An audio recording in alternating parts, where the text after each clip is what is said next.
welcome to finally another update from me, Alex. Alex Does DIY. Thanks to all those people that have been following the videos on the build of the motorhome, and thanks for those that have offered words of encouragement and been asking about what's happening. I'm really sorry that it's taken so long to give you an update video.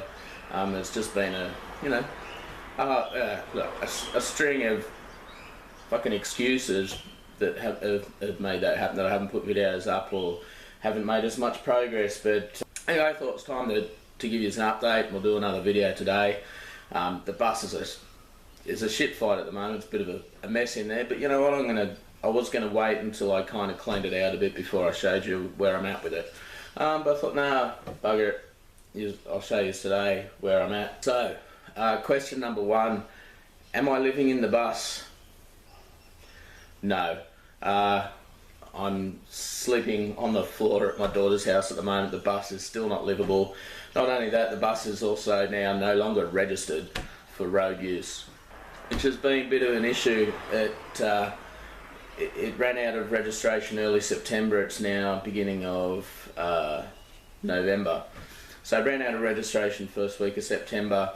5 days before it was due to run out, I took it to the mechanic to get passed for registration and a heavy vehicle inspection, which is required in where I live in Australia if the vehicle weighs over or has a gross vehicle mass of over 4.5 tonne.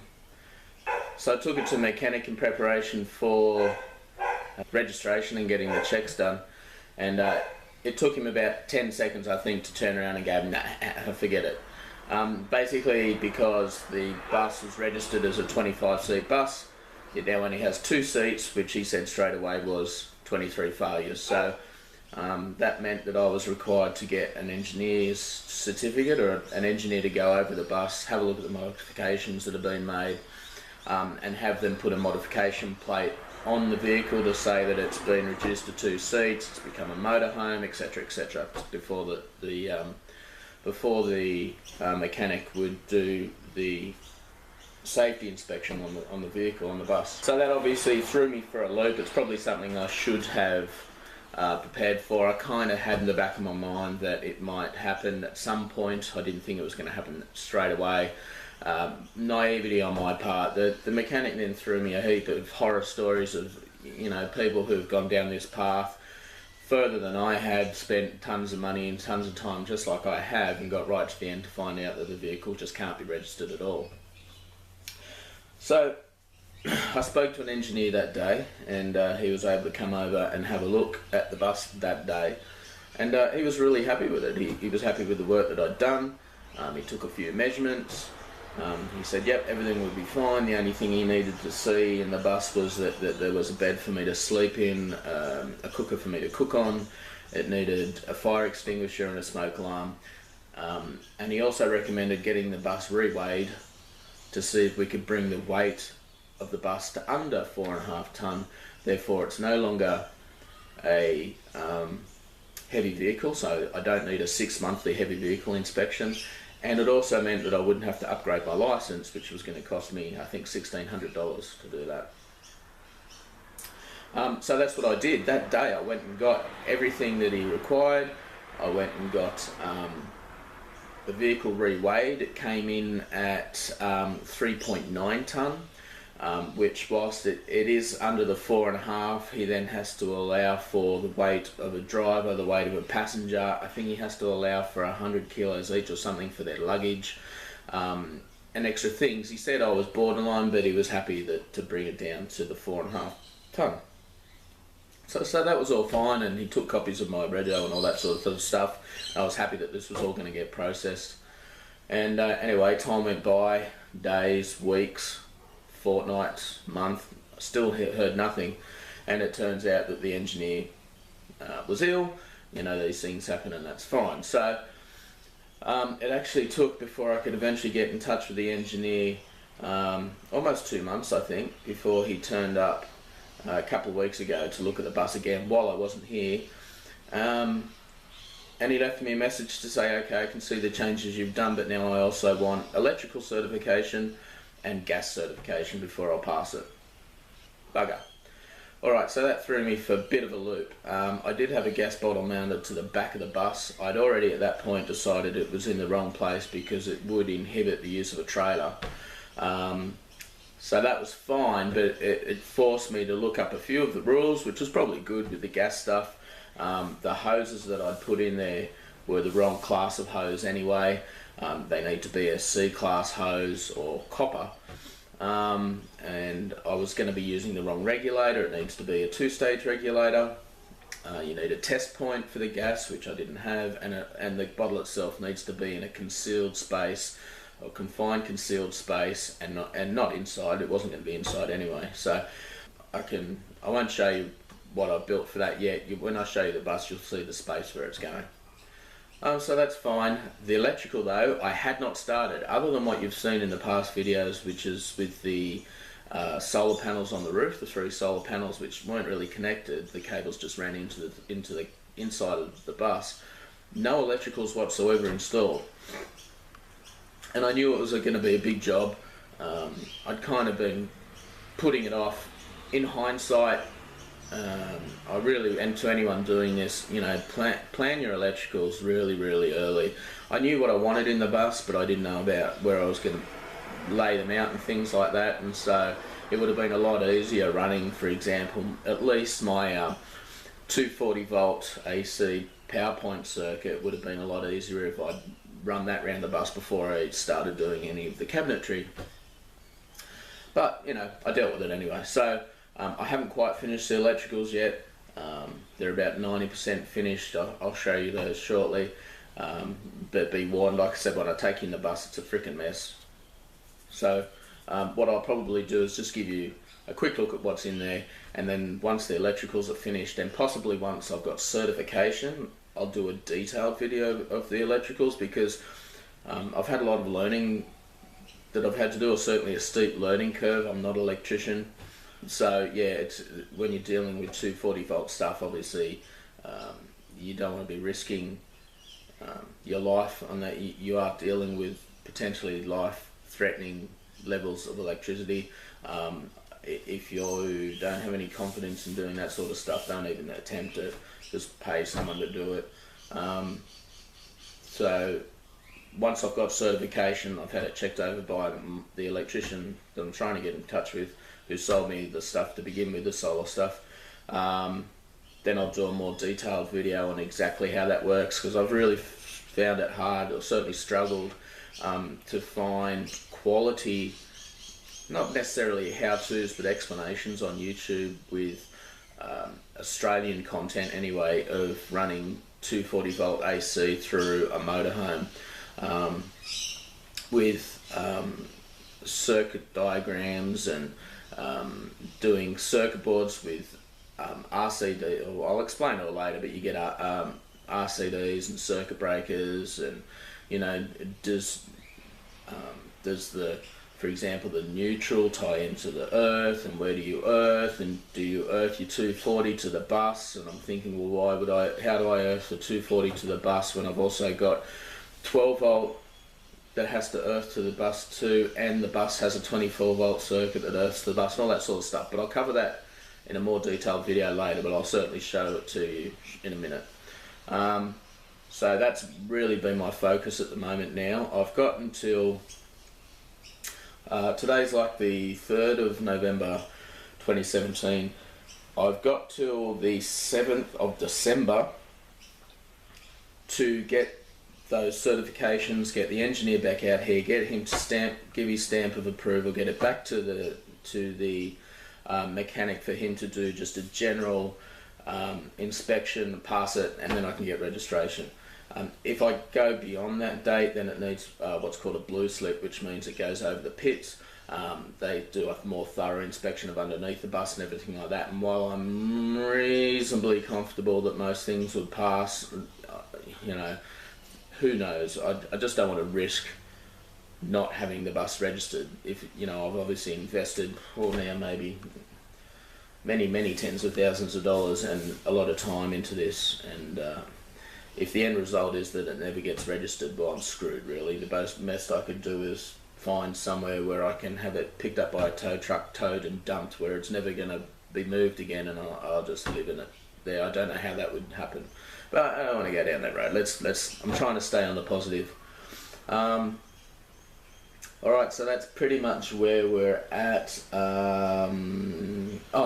Since I think the last video, I've also put the water tanks in there, so your 3 tanks, I'll show you those and how that's all hooked up.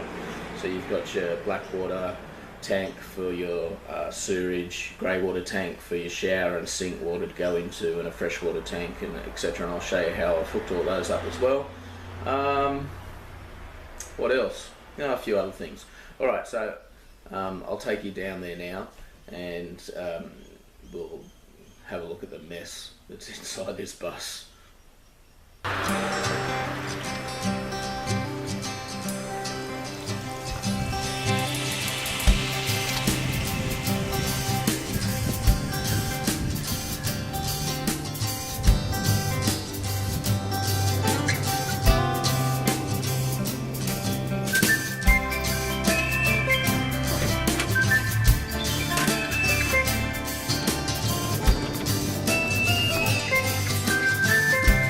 So here we are, welcome back to the bus, and I'll give you the tour. We're inside, we'll start inside. So as you can see, obviously there's no roof insulation yet, or roof up here.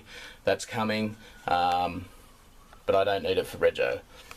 So let me take you on a tour of the absolute pigsty that's in here at the moment that I'm trying to work in, but yeah, we'll get there. Alright, so I'll take you around to the front first. Alright, so boxes of rubbish. That's all just rubbish, so ignore that. Alright, I'll take you down the right side of the bus first. So I think you would have seen underneath these boxes of crap, these are the seats that open up. Still no tables been put in here yet. So that's fine.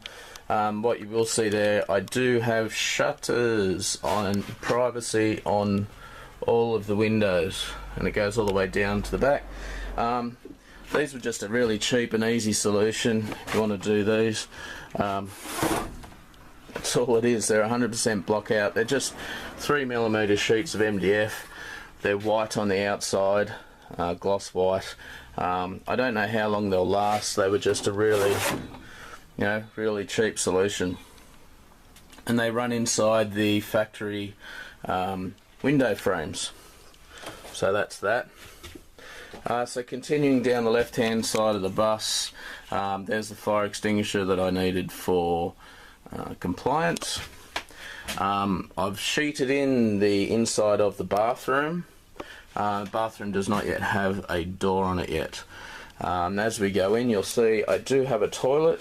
Toilet's in there, a bit obstructed, sorry. It is bolted in, sealed in, plumbed in, but I don't have running water yet. So there's the toilet.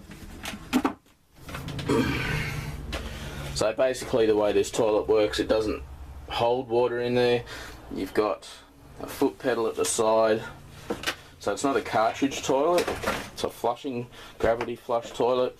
The way this works is you put your foot halfway down on the pedal, a little bit down on the pedal, and it allows water into the bowl. You do your business, and when you finish, you push it all the way down.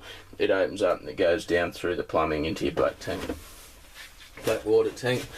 The sheeting on the inside is a composite material.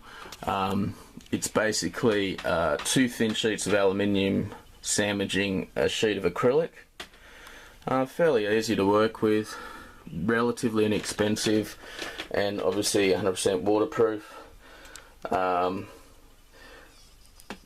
Bunch of crap down there. I haven't put my taps or plumbing in yet to get that in. And it's all been sealed up with silicone in the corners and everything. Does not have a roof on it yet or ceiling yet, but I'll be using, I think, the same material. There is a skylight. It's a bit hard to see, but there's a skylight here. This is a hatch that opens up. You can see the sky out there, my focus out there, but it opens up. It has a fan in it, and it also has LED lights. Okay, continuing down the back here, I've got just some storage space there, because the bed will continue pretty much from here back to the back of the bus. Air conditioner is fitted. I think I might have showed that in the past. This isn't even at the moment because the ceiling's not in. As we come round, I've built a bit of what will be a wardrobe space. Just gathering clutter at the moment. You can see all the crap and shit on the floor, more boxes of storage stuff, and electricals and things. Again, we've got the same shutters on all these windows for privacy. Okay, coming down the left hand side of the bus, there is my circuitry board thing. So far there's still a little bit more to add to that, and figuring all that out has been a bit of a nightmare. Not really, when you take things one step at a time, and you can accomplish anything, I guess, with a bit of research, but I'll go into more detail with that later. The kitchen cabinetry I think I'd showed in a previous video. The sink is under all that crap. The hot water service is there. My stove is there under that stuff. On this side is kind of your kind of control panel thing. There's another remote control that goes there to fit your solar controller. Again, we'll cover that later. I've got my water tank level gauges for my fresh water, my grey water and my black water. Just a 240 volt power point there. This is my inverter remote control and my hot water service remote control. So coming down here, you can see I'm working on this at the moment. This is my MPPT solar charge controller thing by VarioTrack, if you're interested and you want to look that up. Made in Sweden by Studer. Alright, whole bunch more crap down here. Again, working on electrics, so a lot of wiring and stuff like that. That's the washing machine that goes under there. I still haven't put the fridge in. I have the fridge, but I haven't put the fridge in. There's a 240 volt connection there for the fridge. The way the 240 circuit works, it started at the front here, and again I'll go into more detail later. So there you've got a smoke detector, a CO2 detector, or carbon monoxide detector, sorry, power point. 240, it went down there. There's another power point there. It continues down here. There's another one in the storage space in here where my macerator plugs into. The circuitry then, AC circuit then came in to my wardrobe, and I've got one up here because I anticipate maybe a TV or something going up there. It went then across the roof and down and through to here. Auxiliary power, there's a generator that goes on the back. I'll show you the box in a minute, and it comes in through here if the generator needs to kick in, and then I've got shore power connection here that also comes in, and I'll explain all this in more detail in a later video.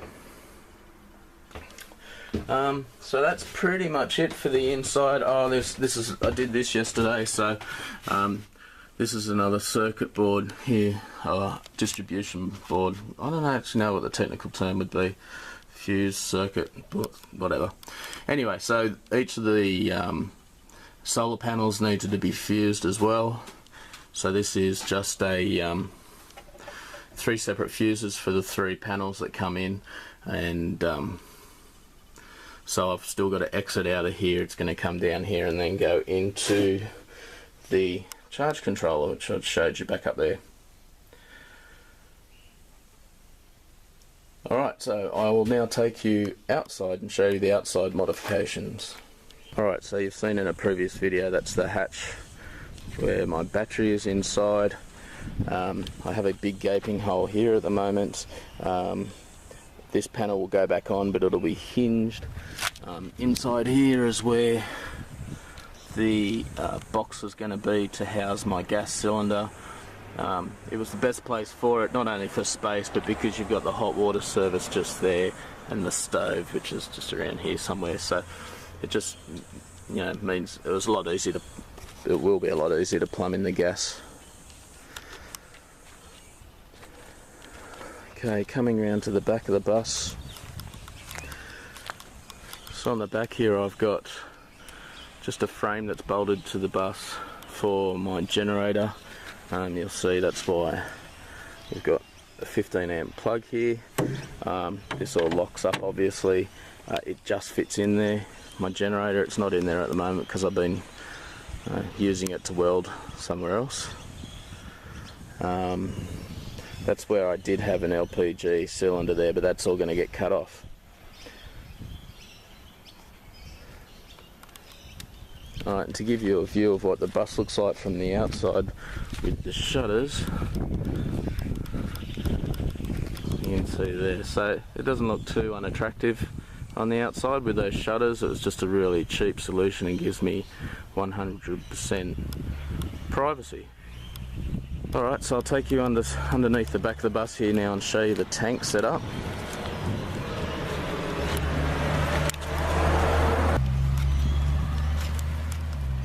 Okay, so I don't know how well this is going to show up, but this tank in the middle here, suspended with brackets that I had to make, is this is the one in the middle. This is a 140 litre freshwater tank. It's not plumbed to anything yet. It does have a sender. All three tanks have senders inside to go to those level gauges inside.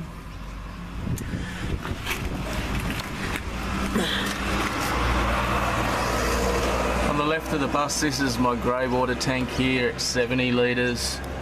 I do have all the plumbing to empty this tank and the black water tank, just using 32mm poly pipe and connectors you can get from the hardware store, nothing fancy there.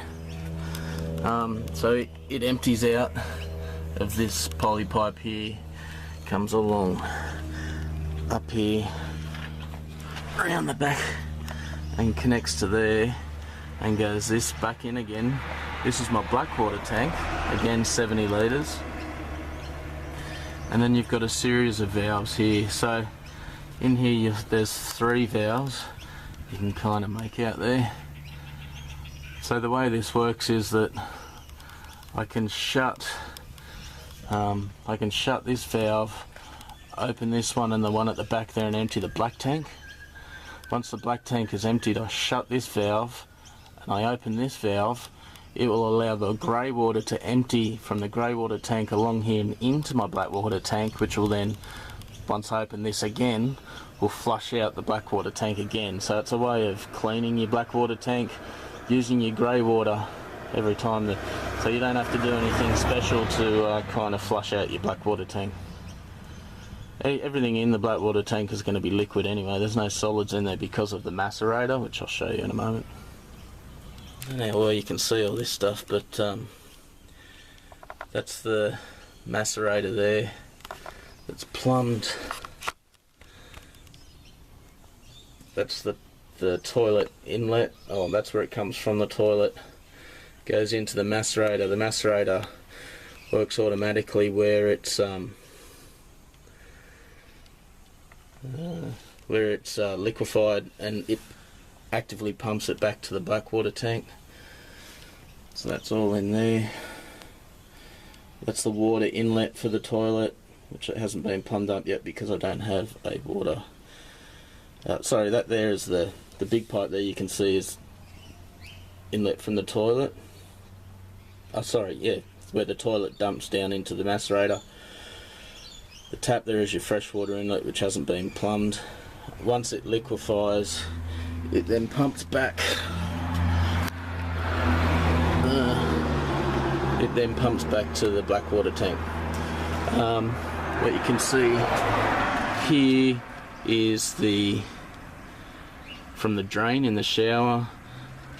So that all goes that way, connects to all the grey water connections from the sink, and I haven't quite finished that yet either, but it's not far from being done.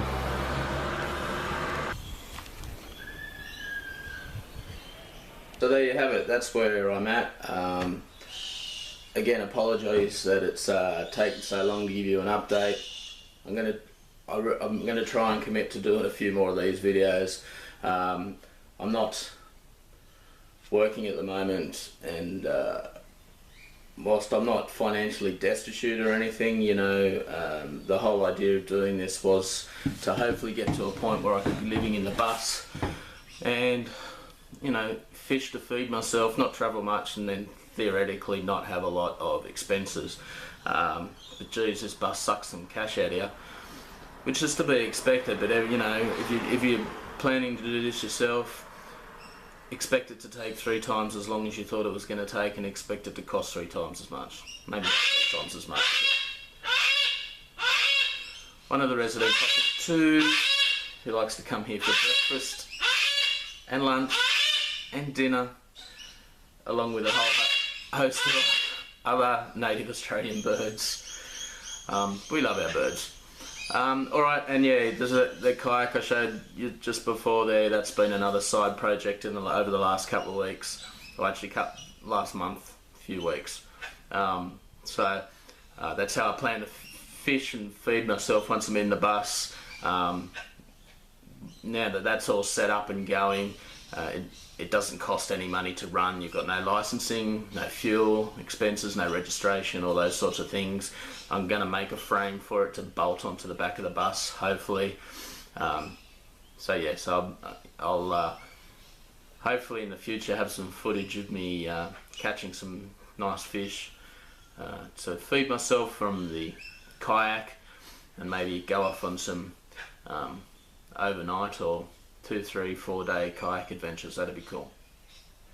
So that's something to look forward to in the future. I'm really going to try and commit to doing some more videos, as I said, and hopefully maybe turn this YouTube thing into not a massive money earner, but certainly if I can turn over enough money just to put a little bit of fuel in the bus, keep it registered every year, and buy some basic staples to keep me alive when I'm not catching fish.